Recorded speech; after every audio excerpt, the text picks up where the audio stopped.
Hello friends, welcome to Sarvodaya IAS. इस video में हम लोग बात करेंगे, एक बड़ा ही इंपॉर्टेंट टॉपिक है कि प्रीलिम्स।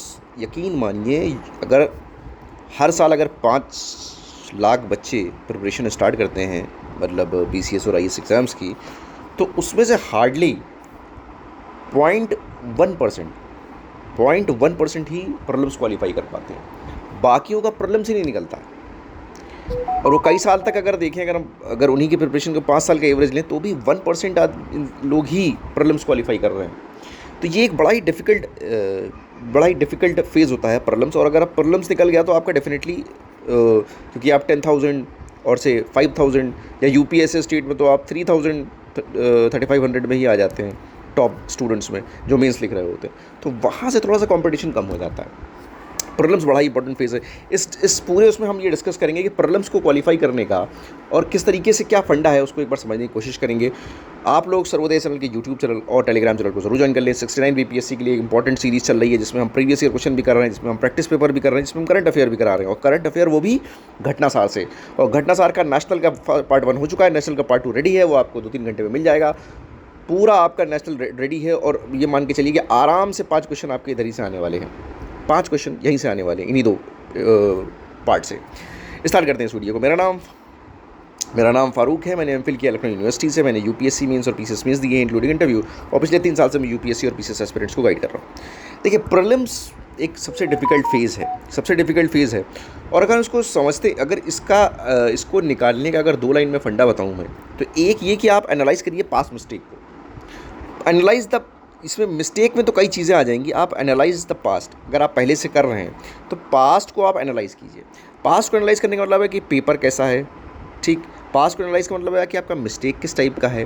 पास्ट को एनालाइज़ करने का मतलब है कि आप उससे क्या वो कर रहे हैं, आगे क्या डराइव कर पा रहे हैं, इससे क्या है, आगे क्या इंटरप्रेट कर पा रहे हैं। और वर्क ऑन प्रेजेंट। अब वर्क ऑन प्रेजेंट अगर हम देखें, 69 बीपीएससी 30 तारीख को है, तो आपके पास कितने दिन है? तो ये प्रेजेंट पे काम करने का आपका टाइम है। अगर आपका 67 नहीं निकला, अगर आपका 66 नहीं निकला, अगर आपका 68 नहीं निकला, तो 69 निकलेगा। कैसे निकलेगा? जब आप पास्ट को एनालाइज करेंगे और प्रेजेंट पे वर्क करेंगे। 2 लाइन का आप बोलेंगे बोलना बड़ा आसान है। नहीं, बोलना बड़ा आसान है, लेकिन अगर हम 69 के स्पेशल में बात करें प्रीलिम्स के लिए, तो कोर के 4 टॉपिक पे काम करना ही करना है। अब कोर के 4 टॉपिक क्या हैं सर? कोर के 4 टॉपिक करंट अफेयर, ठीक, Bihar special, history and science, ठीक। अब इन 4 पे अगर सिर्फ प्रीवियस ईयर के आपने 10 साल के पेपर पढ़ लिए तो भी अच्छा खासा कमांड हो जाएगा। ये हटा दीजिए प्रीवियस ईयर में, ठीक है। आपने बिहार स्पेशल का प्रीवियस ईयर किया, आपने ये किया हिस्ट्री का प्रीवियस ईयर, और इन दोनों को अगर प्रीवियस ईयर 10 साल के ठीक से कर लिए तो भी मान के चलिए कि आपके 10 क्वेश्चन सही हो रहे हैं, ठीक है। इसके अलावा आप जो इनकी गाइड बुक है, बहुत टाइम तो नहीं है आपके पास, तो गाइड बुक हम कह रहे हैं हिस्ट्री के मामले में आप जितना लूसेंट में दे रखा है, वो तो वर्ड बाय वर्ड आपका क्वेश्चन गलत होना ही ना चाहिए। तो लूसेंट से तैयार कर लीजिए हिस्ट्री, लूसेंट से तैयार करिए साइंस, ठीक। फिर उसमें थोड़ा सा एडिशन कीजिए, जैसे कि आप प्रैक्टिस पेपर लगा रहे हैं, PYQ कर रहे हैं, ठीक है। थोड़ा सा पूर्वावलोकन से देख लीजिए, जहाँ पे क्वेश्चन ज़्यादा बन रहे हैं। कुछ चीज़ें जो हिस्ट्री में, जो साइंस में अप्लाइड पोर्शन को थोड़ा सा वर्क कीजिए, ठीक है, जो बॉक्स में दे रखा होता है, ठीक है। अप्लाइड पोर्शन पे काम कीजिए। करंट अफेयर के लिए, करंट अफेयर 2 टाइप का है आपका, एक नेशनल जिसको मैं घटनासार से कवर करा रहा हूँ, और एक आपको बिहार स्पेशल करना पड़ेगा, जो कि आप एजुटीरिया या किसी एक से कर सकते हैं, ठीक है। इसके साथ साथ अगर बिहार का इकोनॉमिक सर्वे और बिहार का बजट भी कर लें तो क्या ही कहने हैं। तो ये पोर्शन मिलके आपको बहुत आसानी से 40 क्वेश्चन तक पहुँचा देगा, ठीक है।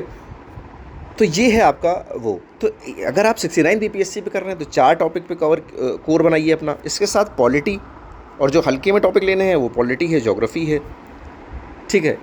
इकोनॉमी का थोड़ा सा है, जो क्वेश्चन कम दे रहा है लेकिन देखना है, तो इस तरीके से कर लीजिए आप। लेकिन गाइड बुक का सहारा लेके 5 रिवीजन मार दीजिए आप यकीन मानिए आपका 69 बीपीएससी निकलेगा। और डरना नहीं है कि अरे अब तो लेट हो गया, अब तो ये हो गया। कुछ नहीं सर, दुनिया की बड़ी बड़ी जंगें साइकोलॉजी पे लड़ी जाती हैं। अगर वो सोच लें कि सामने वाले के पास क्या है, तो वियतनाम कभी अमेरिका से न लड़ पाता। इतनी भयानक आर्मी, ऐसी ट्रेनिंग, ऐसे आर्म्स एंड एम्यूनिशन, वियतनाम कभी लड़ ही ना पाता अमेरिका से। वो साइकोलॉजी से लड़ी जाती हैं जंगें, है या नहीं है देखा जाएगा, भिड़ लो अभी। तो आपको इन चीज़ों पे काम करना है, कोर सब्जेक्ट्स पे काम करना है, आपको जो जो बाकी सब्जेक्ट्स हैं उन पे भी ध्यान दे लेना है, आपको करंट अफेयर डूब के पढ़ लेना है, इस तरीके से आप करिए तो 69 बीपीएससी आपके हाथ में रहेगा। इसके बाद करते हैं यूपीपीसीएस। देखिए यूपीपीसीएस में जो 69 का कोर सब्जेक्ट है उसके अलावा एक ज्योग्राफी बड़ा इंपॉर्टेंट हो जाता है। ज्योग्राफी हर साल, वर्ल्ड ज्योग्राफी, इंडियन ज्योग्राफी से हर साल क्वेश्चन बहुत वैसे हो तो वर्ल्ड ज्योग्राफी में आपको एटलस बेस्ड क्वेश्चन होंगे, ठीक है, माइंस बेस्ड क्वेश्चन होंगे, ठीक। और इंडियन ज्योग्राफी से तो आपके हिल्स और प्लेटू इस टाइप के क्वेश्चन होते हैं। तो इस तरीके से आपको ज्योग्राफी को बहुत अच्छी तरह कर लेना है, उसमें ज्योग्राफी ऐड कर लीजिए तो आपके कोर सब्जेक्ट बन जाएंगे। 110 क्वेश्चन यहीं से आते हैं, ठीक है, 110 क्वेश्चन यहीं से आते हैं। जैसे करंट अफेयर बहुत इंपॉर्टेंट है यूपी में, जनरल साइंस बड़ा इंपॉर्टेंट है यूपी में, देन आपका ज्योग्राफी बड़ा इंपॉर्टेंट है यूपी में, ठीक है। और यूपी में यूपी स्पेशल पे इतना ध्यान नहीं देना, यूपी स्पेशल पे इतना ध्यान नहीं देना। यूपी स्पेशल अब जो है मेंस की तरफ बढ़ गया है अब, क्योंकि मेंस में 200 नंबर के 2 क्वेश्चन पेपर आ रहे हैं पूरे यूपी के, तो वो लोग इतना यूपी का प्री में ध्यान नहीं दे रहे हैं, ठीक है। तो इस तरीके से करना है। पॉलिटी को मैं ये कहूँगा, पॉलिटी को आप अच्छी तरह इसका बेसिक्स रेडी कर लीजिए। अच्छा, प्रीवियस एनालाइजिंग द पास्ट में आपको एक चीज़ ये भी समझनी है कि आपके क्वेश्चन, मतलब क्वेश्चन आपको समझ में ही नहीं आया, मतलब आपका बेसिक्स वीक है, क्वेश्चन समझ में आया लेकिन आप वहाँ पर आंसर नहीं निकाल पाए तो आप प्रैक्टिस करिए। अगर आपके ओवल भरने में आपकी गलती हो रही है तो उसको एक बार प्रैक्टिस कर लीजिए। ये होता है, इस तरीके से आप पास को एनालाइज करेंगे कहाँ पर मिस्टेक हुई है, एक ये बड़ी मिस्टेक होती है, ठीक है। यूपी 24 का मैं एक अलग वीडियो बना दूंगा। और इसी तरह अगर हम यूपीएससी की बात करें, देखिए यूपीएससी में 2 चीज़ें तो एकदम आँख बंद करके बहुत ज़बरदस्त तैयार करना है, वो आपको है पॉलिटी और दूसरा है इकोनॉमी, ठीक है। अगर इन दोनों का भी आप ठीक से रेडी कर लेते हैं तो भी आप अच्छा खासा एक एज लेकर आगे निकल सकते हैं। ऐसा रेडी कीजिए कि सर इसमें मिस्टेक ना हो इन दोनों में। और अगर हिस्ट्री में अगर तैयार कर ली, हिस्ट्री हालांकि बड़ा एक वो है, बड़ा टॉपिक होता है, तो हिस्ट्री भी अगर रेडी कर ली तब तो क्या ही कहें, लेकिन इन दोनों पे ज़्यादा ध्यान दीजिए, इकोनॉमी पॉलिटी, ठीक है। तो ये एक वीडियो था 69 के लिए। आपको कोर सब्जेक्ट पे काम कर लेना है, अपने कोर सब्जेक्ट रेडी रखने हैं। पास्ट को मैंने जिस तरह बोला उस तरह एनालाइज कर लीजिए, प्रेजेंट पे वर्क कीजिए। 30 दिन इनफ है इस एग्ज़ाम को क्वालिफाई करने के लिए। डरिए मत, ये जंग आप साइकोलॉजी से जीतेंगे और डेफिनेटली जीतेंगे। मेरी शुभकामनाएं आपके साथ हैं। और सर्वोदय चैनल के यूट्यूब चैनल और टेलीग्राम चैनल को ज्वाइन कर लीजिए, अपने फ्रेंड्स में शेयर कीजिए हमारे वीडियोस को। आपके लिए स्पेशल ला रहा हूँ, अरिहंत पब्लिकेशन का पूरा प्रीवियस ईयर करा रहा हूँ, पूरा प्रैक्टिस सेट करा रहा हूँ, ठीक है। और साथ ही साथ घटना चक्र से करंट अफेयर करा रहा हूँ। मिलते हैं नेक्स्ट वीडियो में। Thank you very much.